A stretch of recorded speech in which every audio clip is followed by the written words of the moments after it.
All right, everyone. Hello, hello. We'll just wait a few more moments to let everyone join the webinar and we'll begin momentarily. So grab a cup of coffee and settle in. We'll be right back.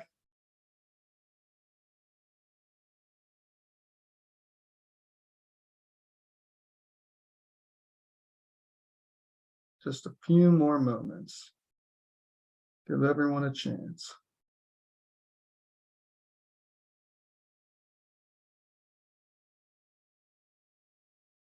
All righty. Hello, everybody. Welcome to the webinar. My name is Anthony. I'm an account manager here at PracticePanther. I'm also joined by the PracticePanther product owner, David Silberberg. Say hello. We're really excited to get into our discussions today. Before we get started, I wanted to point out that there is a Q&A box at the bottom of the screen.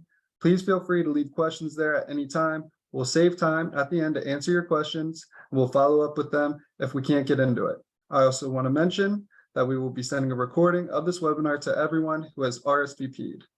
But with the housekeeping done, let's get into it.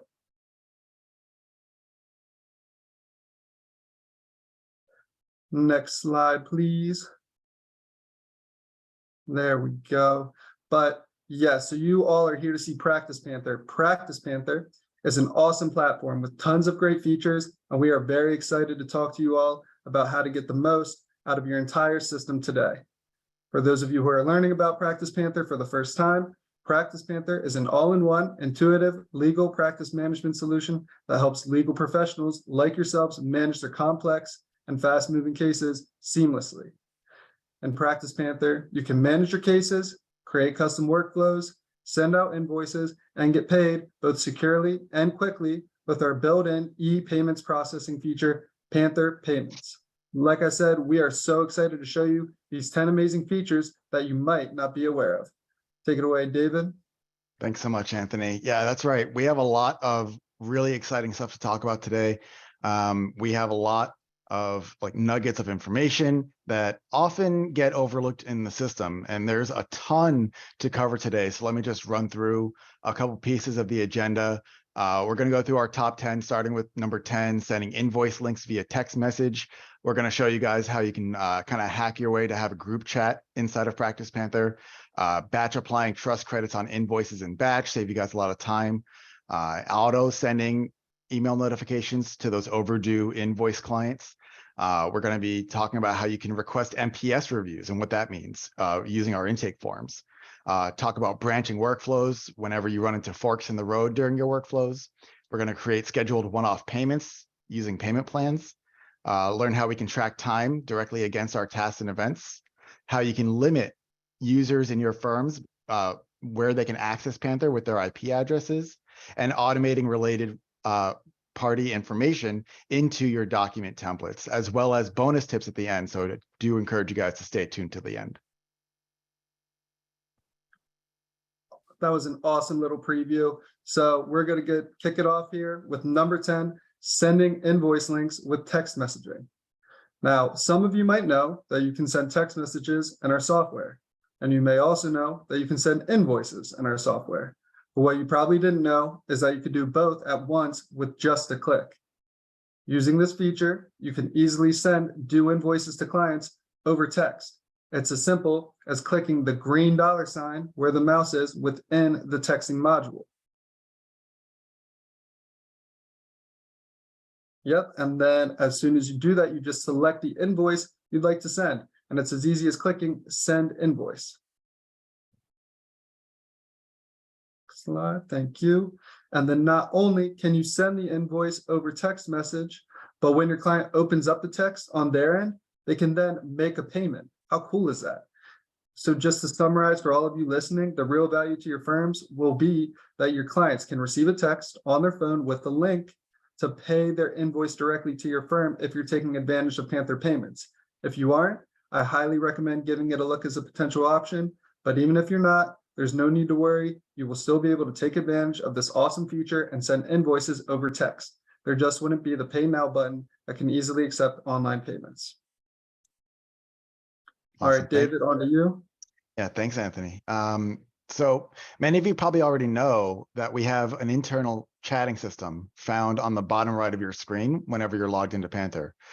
You can click on it and see who's online or not, and send quick messages to the other users in your firm as long as they have accounts on PracticePanther. Now, we get requests all the time to enhance this feature to allow for a few more functions, but namely around offering group chats. Now, while group chats are still on our roadmap as a overall feature we want to design start to finish, here's actually how we've seen PracticePanther users today getting group chats out of our system.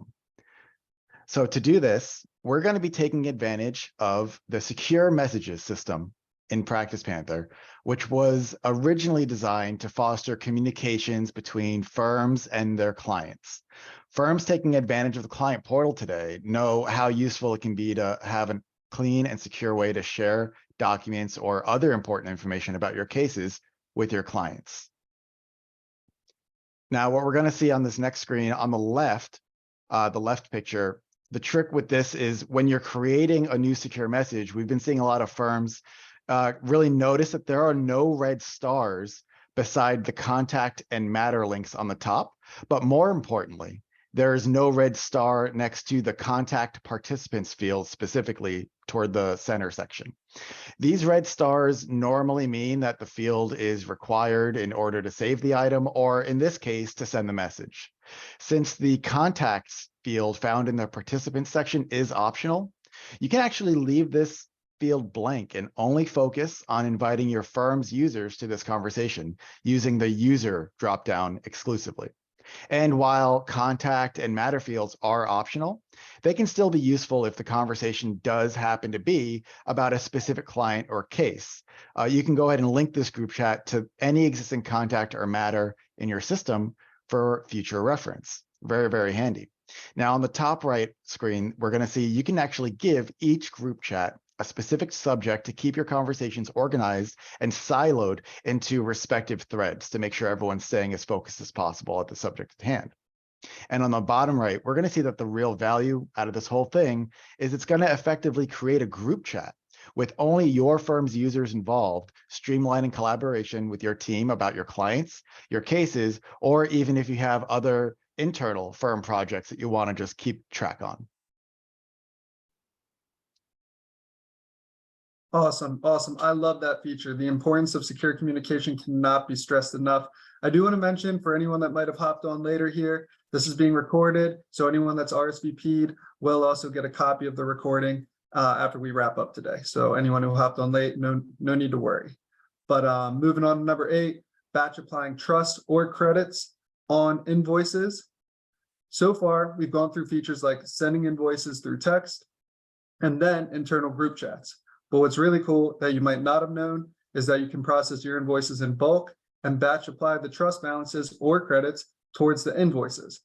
This is a quick trick that many people never realize that they have. If you are ever unsure if you've paid off your invoices as fully as your existing retainers or credits would allow, this is the option for you. By accessing either the main invoices grid that contain the invoices for the whole firm, or by accessing a particular client or matters invoice grids, you can select the checkboxes on the left in the table and apply retainer funds to the selected invoices all at once. So to put a bow on this slide, the real value to your firms is that this amazing and easy to use feature allows you to ensure your bookkeeping is up to date and on a per client or matter basis. This will ensure your newest invoice has the most updated ledger information and that your client will know exactly how much is left owed on their latest invoice. This also helps firms to take advantage of our invoice approval process as they can approve invoices in batch, then quickly apply retainers in batch to make sure they're all paid in just a couple of clicks. But David will take us to number 7. Yeah, no, thank you. That pay invoices slide, very, very important. I can't tell you how many firms I've spoken to that have been around for a year, 2 years plus, and they never realize they even have that. And it really does save them a lot of checking one at a time for every matter. Now, for auto sending notifications, we're really talking about invoices that are overdue and sending your clients automatic automatic emails to remind them about those overdue invoices. You can automatically remind your clients via email when they have due invoices coming up or after they're past due. You really do get to go and set it and forget it. You can get these set up in your invoice reminders tab found in your settings, and you can have any number of these set up that you like. Every account should automatically come with 3 ready to go out of the box by default. Select any number of days leading up to or from the due date of the invoice. Customize what each email will say so you can urge them with harsher emails, as they may need some extra encouragement sometimes.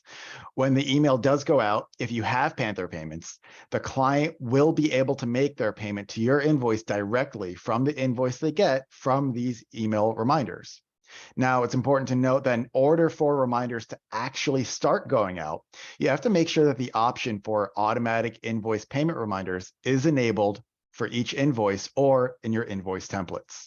And I don't think I need to beat a dead horse with the real value here, but you can effectively, this really allows you to get paid in your sleep without the mess of manually chasing down those overdue clients. I find, and after talking with many firms, that most of the time clients do indeed want to pay. It's just a matter of remembering, and getting these reminders really does help boost how much you're receiving.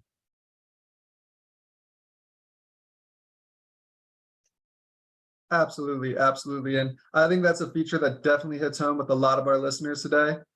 But now we're almost at the halfway point. We're at number 6, requesting NPS reviews via intake forms. Now, some of you might be wondering, what the heck is NPS? NPS is a net promoter score, which gives you an idea of how likely a client is to recommend your firm or business to their friends. Now, you may know that you can use PracticePanther intake forms to collect the leads information on your website and have that information automatically create a contact within PracticePanther. Then someone in your firm is automatically notified, and they can then follow up with them. What you might not have known is that you can send existing clients an NPS form using intake forms. We use this in PracticePanther all the time, as you may have seen a 1 to 10 survey appear on the bottom of your screen once every few months. We use this as our guiding light for the product and customer service teams. Now, it's pretty self-explanatory. If they're a 10, they're a promoter of your firm. If they're a 0, they would be considered a detractor. But the real value here of NPS to your firms is that they will allow you to determine who has had a great or not so great experience with your firm, so that you can make adjustments to offer your clients the best experiences possible and maximize referrals.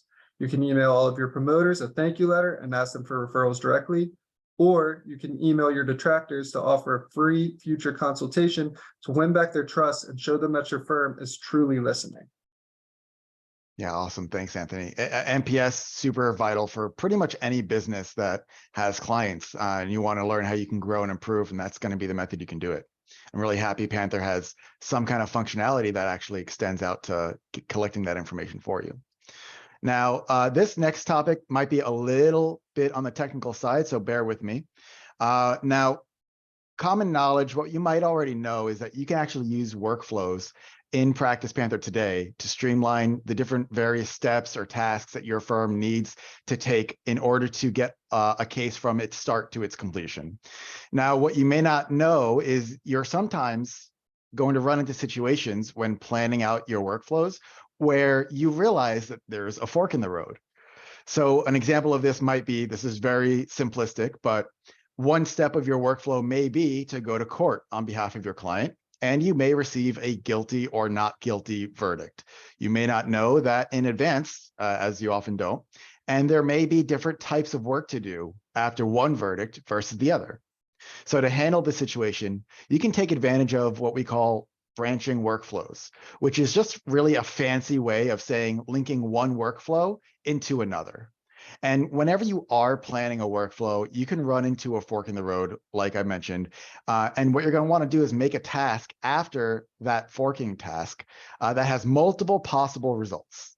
So an example here might be, and you can see on your screen, that one example task says, go to court. In this case, we can see it says schedule hearing. Task 2 immediately after that says, apply appropriate next workflow, where you can write in the description, say, if guilty, apply workflow to A. And if not guilty, apply workflow to B. In this case, in the picture, I specified PI because that's the example that I had, written out, but it really can fit to any type of case or any type of flow you're dealing with. Your next step would be to make a new workflow for each possible branch called workflow 2A and 2B respectively. The starting point for these workflows would be client was found guilty or client was found not guilty, respectively, followed by the appropriate rest of the workflow tasks from each of those points.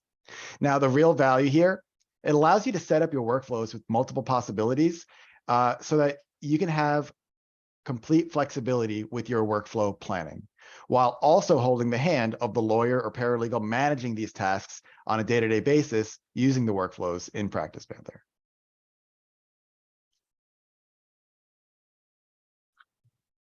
Awesome, David. I'm sure a ton of our listeners will be interested in automating their processes without a doubt.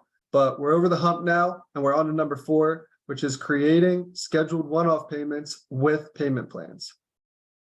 So what you might know is that your firms can use payment plans with Panther Payments to help their clients pay down balances over time or to keep a monthly retainer automatically refilled.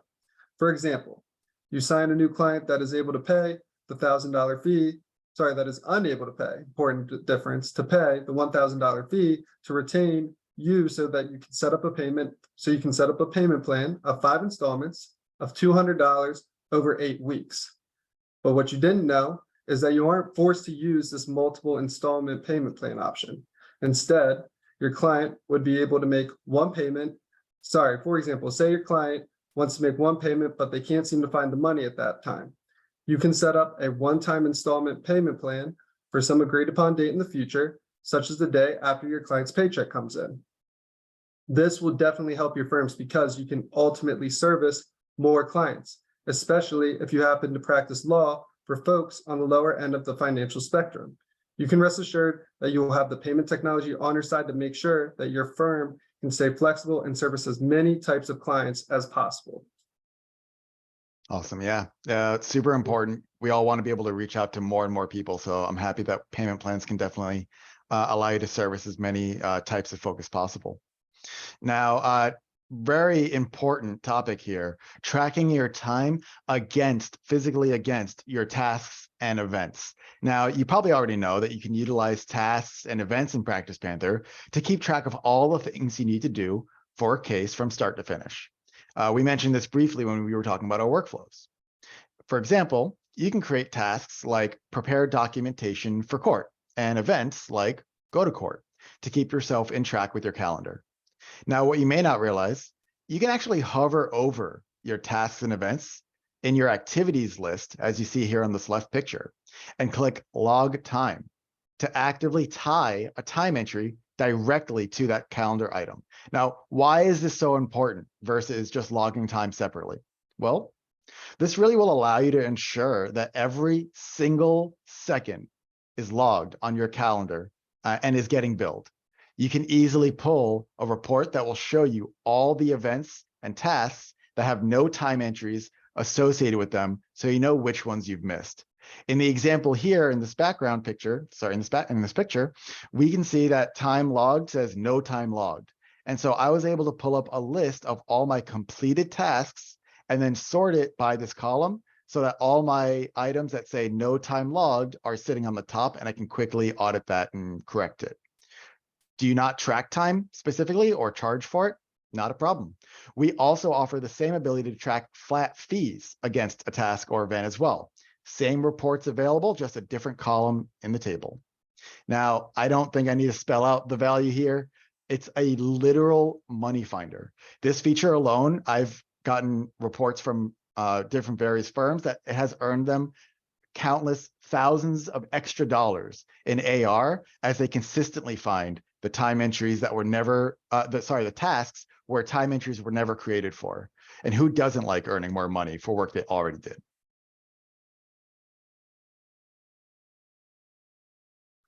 100%. And it's an amazing feature, David. It can help pay for the software in itself.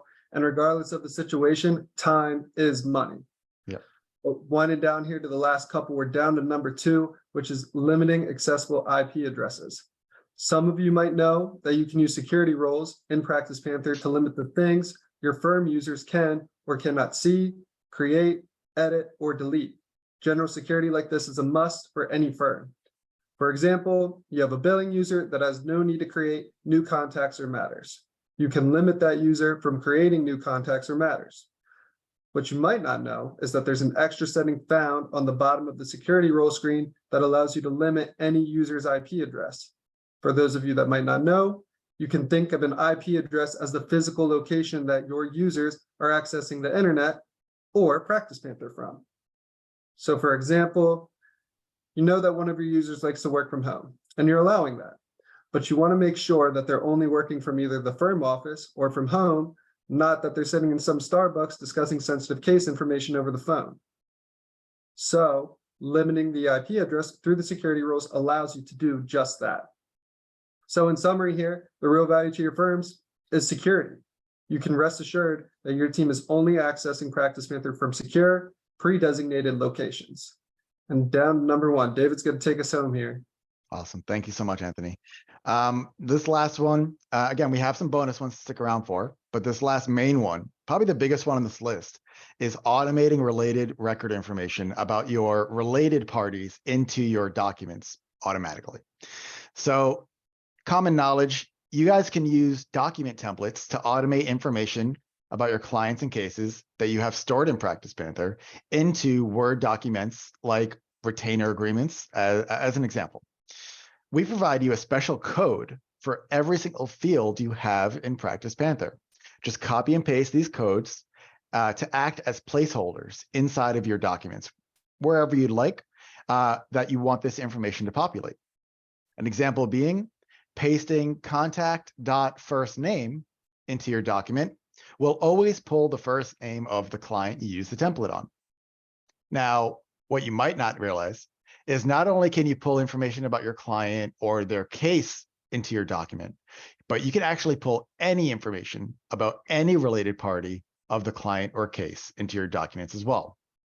In the real world, your client has a spouse and you want their name to automatically populate in your document beside your client's name. Here's how you can do that. Create a custom field for your client, and we're going to call this field spouse.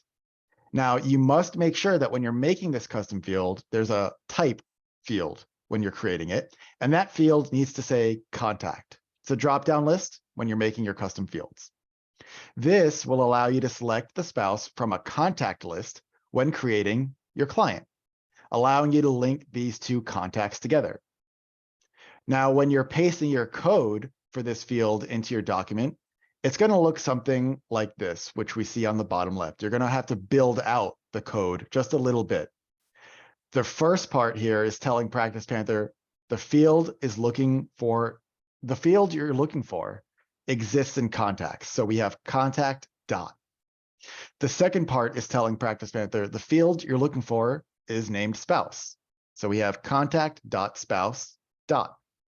And the last part is telling PracticePanther the field you're looking for about this linked contact is first name. So in this first example, we can see contact.spouse.firstname.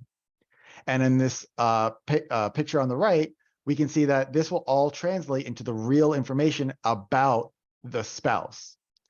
The real world value here, now you can automate any information about any client or their related parties into your documents without ever having to waste time hunting down the information manually every time you want to write a document. So really awesome stuff. Now we're going to be closing it in on our bonus value tips here. Now, these are pretty unnoticed by a lot of firms, I would say. Every time I bring it up, they're shocked. So the first one is this follow star. Now, common knowledge is that when you are assigned to a contact or a matter, that you're going to receive in-app global notifications on the top of your screen. An example, you're assigned to a case, and so you're going to get notified when the client views their invoice. Now, what's not so known is assigning the contact or matter isn't actually what's causing your notifications. That function relies exclusively on this little black star that you may have never even noticed inside of your contacts and matters. The thing is, when you're assigned to a contact, you are automatically opted in to following that contact with this star. However, and the big takeaway here, anyone with access to the contact page at all can click on the star and choose to follow, or click it again to unfollow it. Unfollowing a contact will stop all in-app notifications about that contact for that user, even if that user is assigned to the contact or matter. And the real value with that is you really want to make sure you are limiting the noise in your notification system. So you'll only get notified about the contacts and cases you care about the most. Clean up some of the noise coming from different contacts and cases that you may be associated with, but not working as directly on. Additionally, decide to follow additional contacts or cases that you're not even assigned to, if they happen to hold special interest, if you happen to hold special interest in the progress of that case. And our final tip for today, before we're going to wrap up with some Q&A, is this play button, this little blue triangle found directly beside this follow star. So what you may already know is that when you're using your right-hand sidebar on any page of PracticePanther, you can track time live as you work and navigate the app, follows you around.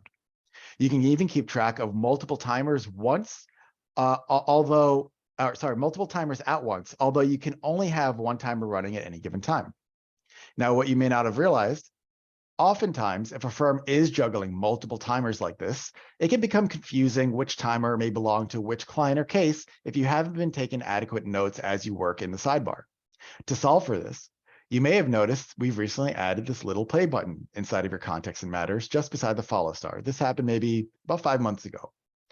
Now, the real value with this is you can click on this play button from within a contact and matter, and it's going to tell PracticePanther exactly which contact and matter this timer relates to, which will allow you to see the name of the contact or matter within the sidebar timer directly, as you see on the right.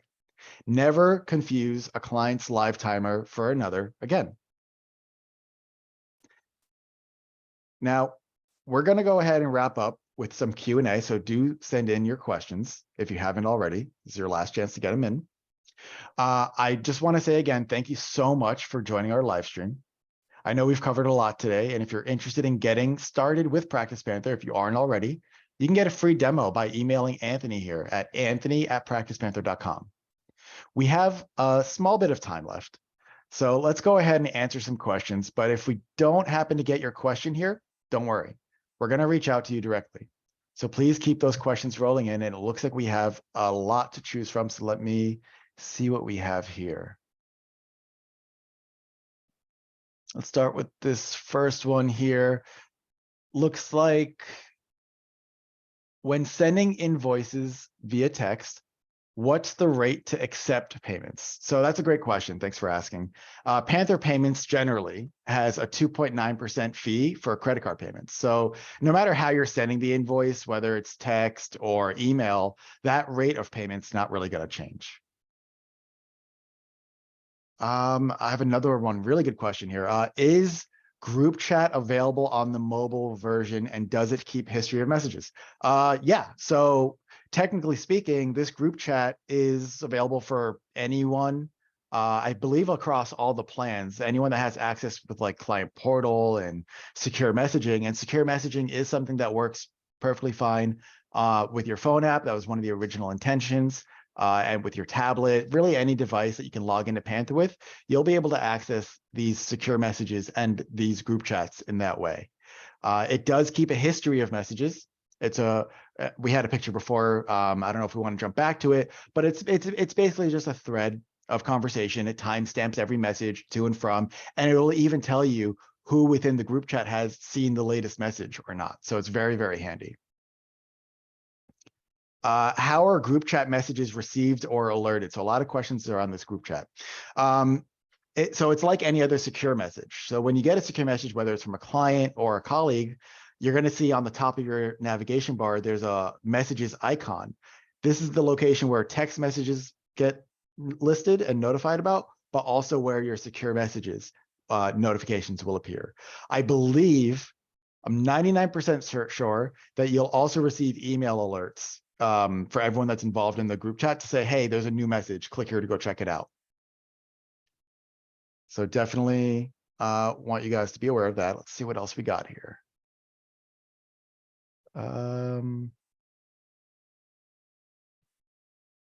Does PracticePanther automatically know if invoices have been paid yet or not when you're using the auto overdue notice?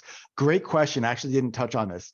So remember how I said that you can have any number of invoice reminders. So you could literally set up 100 email reminders in this settings page, just to make sure you get your paid, even for those really, really large invoices. However, they will stop even if they only got 3 reminders out of 100, but they fully paid off their invoice after the 3rd reminder. They will stop. They will not get any invoice reminders as long as their invoices are fully paid. So you're not going to ever unnecessarily harass your clients, only necessarily. So that's a great question. Let's see.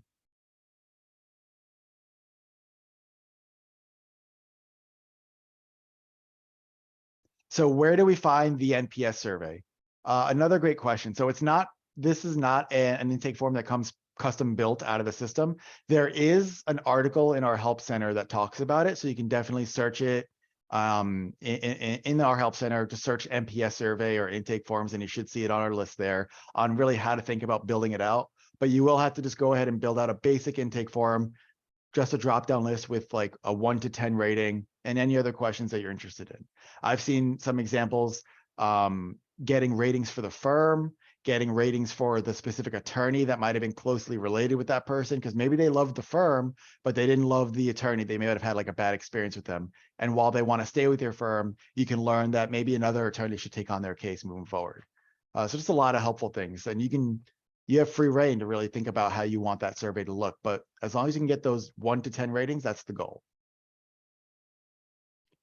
Let me see if we have time for a couple more.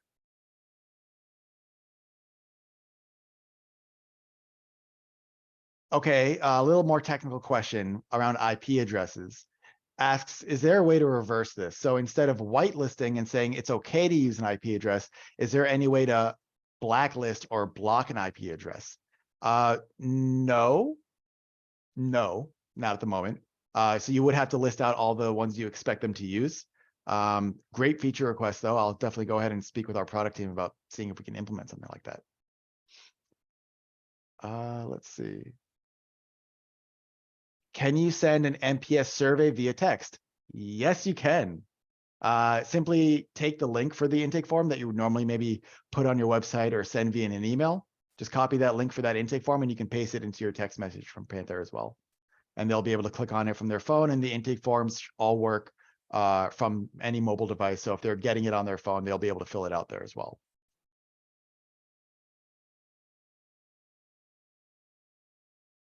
Is there a similar option for tracking time logged against emails? I want to say yes. I have to check, but I'm like 99% sure that you can actually log time for almost any activity, a note, an email, a call, a task, or an event. I didn't specify that, but I do believe you can log time against all of them, but I'll have to double check. Definitely encourage you guys to go in and play around with it just to see for yourselves. The option would appear there the same as anything else if it works. And I think we're going to wrap up with this last one here. Do you offer training with Panther? So this might be this could be an existing user on the webinar here. It could be a new person checking it out. But either way, we do offer free training. It's very user-friendly. You can have 30-minute sessions, 60-minute sessions, and where you get a Zoom call kind of like this, where you get your CSM, your customer success manager, on the call with you live as you're getting onboarded, and pretty much indefinitely. Whenever you need a training call about a topic, or you have maybe a new hire that you want to get trained up, you'd be able to schedule training calls for them for free as well. Awesome. So I want to thank everyone again. Really a lot of great questions. I appreciate everyone's attendance here today. And remember, there is a recording of this. We are going to send the recording to everyone. If you'd like a demo, email Anthony@PracticePanther.com. If you'd like a training, definitely send us a message in the chat on the bottom right of your account. And we will also, if we didn't get to your questions, we will be emailing you directly the answers to your questions as well. So our apologies for that, but you can expect an email soon. And with that, I think we're going to conclude today's webinar, everyone. Thank you so much for joining. And thank you, everyone. Have a great rest of the day. Thank you. Bye-bye.